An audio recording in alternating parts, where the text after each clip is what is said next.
Labas sekmadienio rytas, šiandien pakuosim naują paletę Costvay. Čia yra elektronika, vaikų, gyvūnų prekės, baldai, dekoracijos ir šiaip įvairūs daiktai. Iš viso suskaičiavau 16 dėžių, o kiek kainuoja tokia paletė, galite pasižiūrėti mūsų elektroniniai parduotuviai baltictrading.lt. Gero žiūrėjimo. Kas čia tokio gali būti, kad pusę paletės užima? Taip, matau, kad čia kažkoks baldas.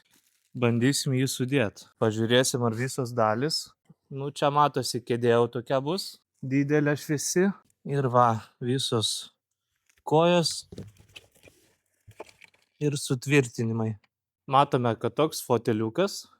Tai irgi nereiks sudėti, nes po to šitą dėžę tiesiog pristatysim kurjeriui iš karto tiesiai klientui. Šiaip, kad pamatyt, kad šitas baldas buvo, galima pagal kodą, kur užrašytas ant dėžės. Tai sudedam gražiai atgal.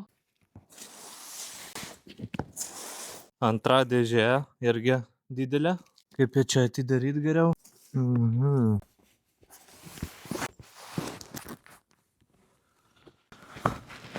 A, čia toks gultas tipo. Okei. Irgi va, naujai supakuotas naujas gultas. Manau, turėtų kainuoti apie 100 tam kažkur. Ir nesunkiai parsiduoti turėtų. Taip, kas čia tokio? Čia, kaip supratau, automobilio Ai, ne, čia mašina bus kažkokia. Irgi va, naujai supakuot. A, jo, čia elektrinė mašina bus. Vienvietė. Kokia markė? Panašu į geliką. Bus gelikas vienvietis. Naujai supakuota, visiškai nauja. Galvojau, automobilinė kėdutė iškart.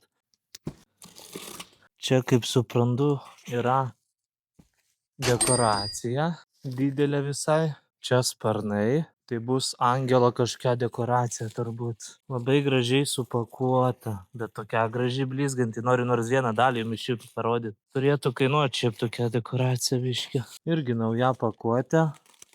Čia, kaip suprantu, kalėdom tinka. Bet galima ir krikštynom panaudoti angelą. Nu, va, taip parodysiu. Va, matot? Blizganti tokia. Kažkiek auksinės spalvos. Dekoracija tokia didelė. Sparnai. Ir čia LED juosta eina. Šviesturi. Dar viena lengva dėžė. Gal dar viena dekoracija bus? Taip. Dar viena dekoracija. Tik čia biški mandresnė kažkokia jau. Iš daug dalių susideda su LED juosta. Įdedu jums paveiksliuką, nes neišims, vat parodysiu. Va toks rėmas ir visas apvyniotas LED juosta. Kokia dekoracija, va matot paveikslėlį. Dar lengva. Spėju, dar viena dekoracija bus. Ne. Čia yra golfo krepšys didelis. Lietuvoje golfą yra kur žaist. Bet tokias prekes rekomenduočiau pardavinėti per eBay. Kad į visą pasaulį. Nes Lietuva gal sunkiau tokias parduoti. Irgi naujas daiktas. Ok. Kas čia tokio? Nesupratau. Bakelis. Ai. Biotualetas. Turbūt nedaug kainuoja, bet dėl įdomumo vis tiek įmetu visas prekes, tai pačiam įdomu, kiek kainuoja. Ok, dar viena dekoracija. Tas pats angelas. Du tokie patys vienetai. Tai realiai net vienam žmogui galima parduoti. Prie įėjimo pastatyti. Vieną iš vienos pusės, kitą iš kitos. Šitą sunkesnį dėžėjau. Baldas matau. Naujas, visiškai naujai supakuotas. Viskas net tokiuose dėžutėse, kur net išpakuota nebuvo. Pati metu nuotrauką. Matot, kas čia tokio. Bet spalva labai graži. Tamsiai ruda tokia. Nu va, kaip šiandien greitai. Jau pusę paletės pažiūrėjom. Daug lengviau negu su baldais iš tikrųjų. Nes baldų gal daugiau papuola.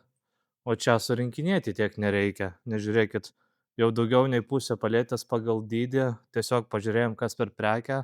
Kad nauja prekė iš karto į šoną padėjom, galima į skelbimą dėti. Taip, žiūrim čia. Čia jau didelis baldas bus, labai daug dalių. Balta spalva. Įmetu nuotrauką jum. Neardysiu, matosi, kad naujas baldas, nes po to bus problemų atgal sudėti. O, geras. Čia yra vaikiškas dviratis kažkoks. Ok, irgi viskas naujai supakuota. Įdomu, kiek toks kainuoja. Nu ką, davai mažas dėžes pažiūrim. Tikiuosi nenusivilsim. Ok. Vazonas. A, ne, čia ne vazonas, čia kalėdinė eglutė tipo, bet kalėdas jau praėjo, tai nieko gero, kitiem metam jau gulėtų. Dar viena maža dėžė. Kas čia tokia?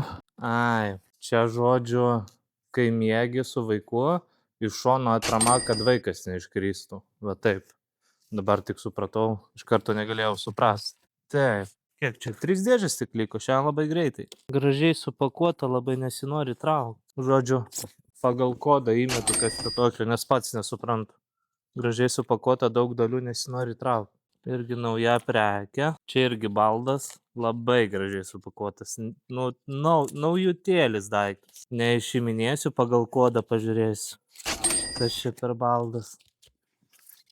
Ant tiek gerai sudėta, kad net gaila ardyt. Galima iš karto ir nusiųst tokį. Nu ir paskutinė dėžė liko. Nu va, kalėdinė eglutė. Irgi jau kalėdom liks kitiem metam. Bet čia normalu, kai daug labai daiktų turi, sudėdi pagal sezonus. Užtat, kai sezoniškumas, tai labai brangiai kainuoja. Tai va, baigėm išpakavimą, kokios išvados. Nei vieno defekto nepapuolė, nes geresnė kategorija, dėl to palėtė yra brangesnė. Ir vieni mėgsta pirkti, pavyzdžiui, kai su baldais buvo, kad kažkiek defektų gali papult, kaina mažesnė. Kiti mėgsta pirkti brangiau, bet žino, kad defektų nebus. Jeigu perkat daugiau palėčių, tai kaina automatiškai mažesnė. Dėl ko?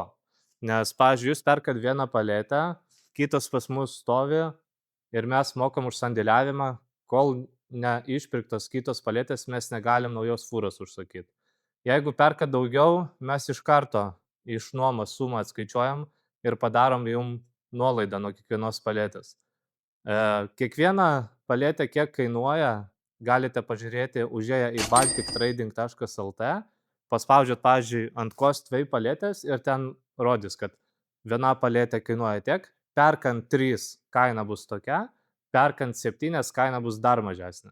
Tai realiai, jeigu perkat 7 palėtės, tai viena gaunasi nemokamai vos ne. Pas mus labai dažnai atvažiuoja tie sunkvežimiai, dabar Amazon atvažiuoja šį savaitgalį.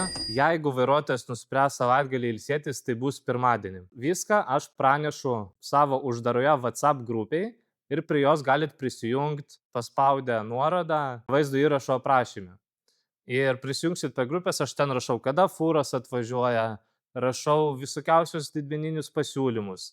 Ten sėdi žmonės, kur prekiauja, bando prekiaut, planuoja prekiaut ir panašiai. Tai labai gera grupė, siūlau prisijungti, taip pat paspauskit like, pasekit mane Instagrame, tada daugiau matysit mano turinio ir ačiū, kad žiūrėjot.